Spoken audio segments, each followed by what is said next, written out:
స్తుతి కార్యక్రమంలో అనుదినము మాతో కలిసి దేవుని స్తుతిస్తున్న మా ప్రియ సోదరి సోదరులకందరికీ మన ప్రభువును రక్షకుడు యేసుక్రీస్తు అమూల్యమైన నామమున అందరికీ ప్రేమతో వందనాలు. ఉదయకాల మన ధ్యానాంశము జీవముతో కూడిన నిరీక్షణ. పరిశుద్ధ గ్రంథమైన బైబిల్లో నుంచి పేతురు రాసిన మొదటి పత్రిక 1వ అధ్యాయము 1 నుంచి 4 వచనాలు చదువు. 1వ అధ్యాయము పేతురు రాసిన మొదటి పత్రిక 1వ అధ్యాయము 3 నుంచి 4 వచనాలు. మన ప్రభువు యేసుక్రీస్తు తండ్రి అయిన దేవుడు స్తుతింపబడును గాక. మృతులలో నుండి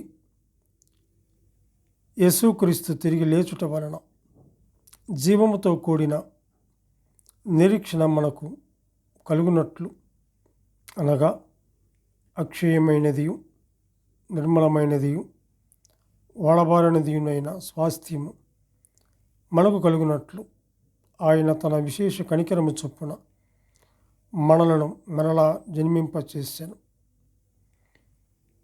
ఉదయకాల వేళలో ఆయన సన్నిధిలో చేరి ఆయన స్తుతించి కనపరిచే భాగ్యాన్ని దేవుడు మనకు అనుగ్రహించాడు. ఆ వరుస క్రమంలో ఈ ఉదయకాల వేళలో కూడా ఆయన సన్నిధిలో చేరి స్తుతించి కనపరిచే భాగ్యాన్ని దేవుడు మనకు అనుగ్రహించాడు. అందుని బట్టి మనం ఎంతగానో మనము స్తుతించవలసిన వారముగా మనం ఉంటున్నాం. ఇక్కడ చదువుకున్నటువంటి ఈ లేఖన భాగంలో మన ప్రభువు యేసుక్రీస్తు తండ్రి అయిన దేవుడు స్తుతింపబడును గాక. మృతులలో నుండి యేసుక్రీస్తు తిరిగి లేచుట వలన జీవముతో కూడిన నిరీక్షణ మనకు కలుగునట్లు అని చెప్పి చూస్తుంటున్నాం. జీవముతో కూడిన అన్న కాడ 2 అని ఉంది. కింద మరి నోట్లో మనం గమనించినట్లయితే జీవము గల అని చెప్పి చూస్తున్నాం. జీవముతో కూడిన నిరీక్షణ, జీవము గల నిరీక్షణ మనకు అనుగ్రహించారు. అనుగ్రహించినటువంటి దేవుడు ఎవరు? మృతులలో నుండి యేసుక్రీస్తు తిరిగి లేచుట వలన, ఆయన తిరిగి లేచుట వలన మనకు నిరీక్షణ, ఆయన తిరిగి లేచుట వలన జీవముతో కూడిన నిరీక్షణ మనకు అనుగ్రహించాడు. అట్టి నిరీక్షణ అనుగ్రహించినటువంటి గొప్ప దేవుణ్ణి ఉదయకాల వేళలో మనం స్తుతించాలి.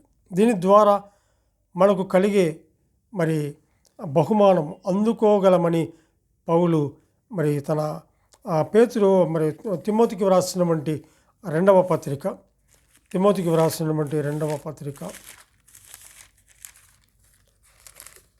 తిమోతికి వ్రాసినటువంటి 2వ పత్రిక 4వ అధ్యాయము 8వ వచనంలో మనం గమనించినట్లయితే 8వ వచనంలో, ఇక మీదట నా కొరకు నీతి కిరీటం ఉంచబడి ఉన్నది, ఇది ఉంచబడి ఉన్నది. ఆ దినమందు నీతి గల న్యాయాధిపతి అయిన ప్రభువు అది నాకు మాత్రమే కాకుండా తన ప్రత్యక్షతను అపేక్షించు వారందరికీ అనుగ్రహించును అని చెప్పి చూస్తుంటున్నాం. ప్రతిఫలం జీవముతో కూడిన నిరీక్షణ మనకు అనుగ్రహించాడు. పేతురు రాసిన మొదటి పత్రికలో మనం చూస్తుంటున్నాం. క్రీస్తు మృతులలో నుండి లేచుట ద్వారా మనకు కలిగినటువంటి ఆ జీవముతో కూడిన నిరీక్షణ మనకు అనుగ్రహించాడు. అందును బట్టి దేవుని మనం ఎంతో స్తుతించాలి.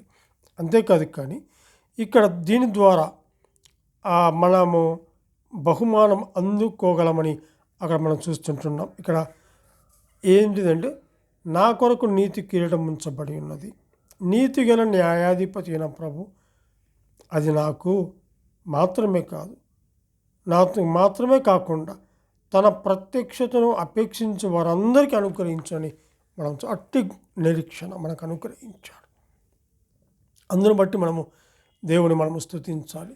దెస్సలోనికీయులకు రాసినటువంటి మొదటి పత్రిక 2వ అధ్యాయము 19వ వచనంలో కూడా మనం గమనించినట్లయితే, దెస్సలోనికీయులకు రాసినటువంటి మొదటి పత్రిక 2వ అధ్యాయము 19వ వచనంలో కూడా గమనించినట్లయితే, ఏలయనగా మన నిరీక్షణ అయినను ఆనందమునైనను అతిశయ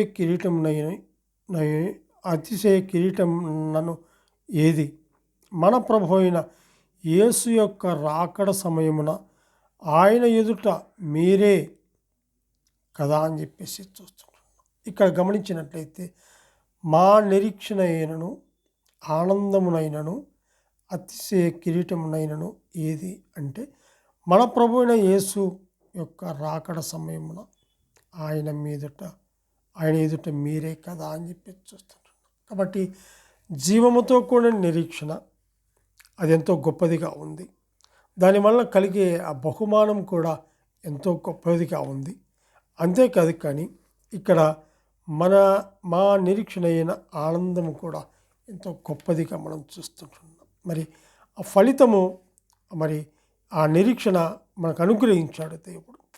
అంతేకాదు కానీ ఈ రోమీయులకు రాసిన పత్రిక 8వ అధ్యాయము 35వ వచనం కూడా గమనించినట్లయితే, రోమీయులకు రాసిన పత్రిక 8వ అధ్యాయము 35వ వచనంలో కూడా మనం గమనించినట్లయితే 35వ వచనంలో 8వ అధ్యాయము 35వ వచనం, క్రీస్తు ప్రేమ నుండి మనల్ని బాపు వాడేవాడు శ్రమ అయినను బాధ అయినను హింస అయినను కరువు అయినను వస్త్రహీనత అయినను ఉపద్రవమునైనను ఖడ్గమునైనను మనల్ని ఎడబాపున ఇందును గూర్చి వ్రాయబడినది ఏమనగా, నిన్ను బట్టి దినమెల్లా మేము వధింపబడిన వారము, వదకు సిద్ధమైన గొర్రెలమని మేము ఎంచబడిన వారము అయినను మనల్ని ప్రేమించిన వాని ద్వారా మనము వీటన్నిటిలో అత్యధిక విజయం పొందుతున్నాం. అవును, మన కొరకు మనము వీటన్నిటిలో అత్యధిక విజయం పొందుతాం. మనల్ని ప్రేమించిన ఆయన ద్వారా జీవముతో కూడా నిరీక్షణ మనకు అనుగ్రహించాడు. అంతేకాదు దానివల్ల బహుమానము పొందే ఆ గొప్ప నిరీక్షణ కూడా మనకు అనుగ్రహించాడు. అంతేకాదు కానీ ఇక్కడ గమనిస్తే ఆయన మనకు మరి మన ఎడల చూపినటువంటి ఆ ప్రేమ, మనల్ని ప్రేమించిన వాని ద్వారా మనము వీటన్నిటిని అత్యధికంగా పొందుతున్నాం. అందును బట్టి అట్టి గొప్ప మరి నిరీక్షణ మనకు అనుగ్రహించాడు. జీవముతో కూడిన నిరీక్షణ, మనకు జీవం ఇచ్చాడు. జీవాధిపతి అయినటువంటి ఆయన్ను స్తుతించి గణపరిచే భాగ్యాన్ని అనుగ్రహించాడు. పరలోక సంబంధమైన ప్రతి ఆశీర్వాదం మనకు అనుగ్రహించాడు.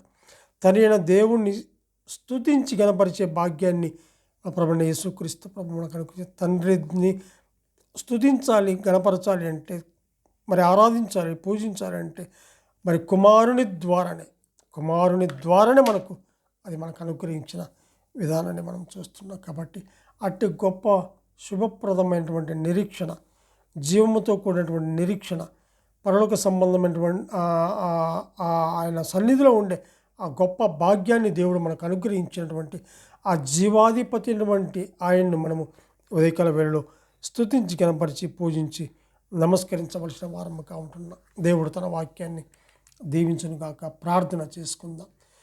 పరిశుద్ధుడమైన మా ప్రియ పరలోకపు తండ్రి, మీ ఘనమైన శ్రేష్టమైన ఉన్నతమైన నామమునకు స్తుతులు స్తోత్రములు చెల్లించుకుంటున్నాము. దేవా, నీవెంతైనా నమ్మదగిన దేవుడు, గొప్ప దేవుడవు తండ్రి.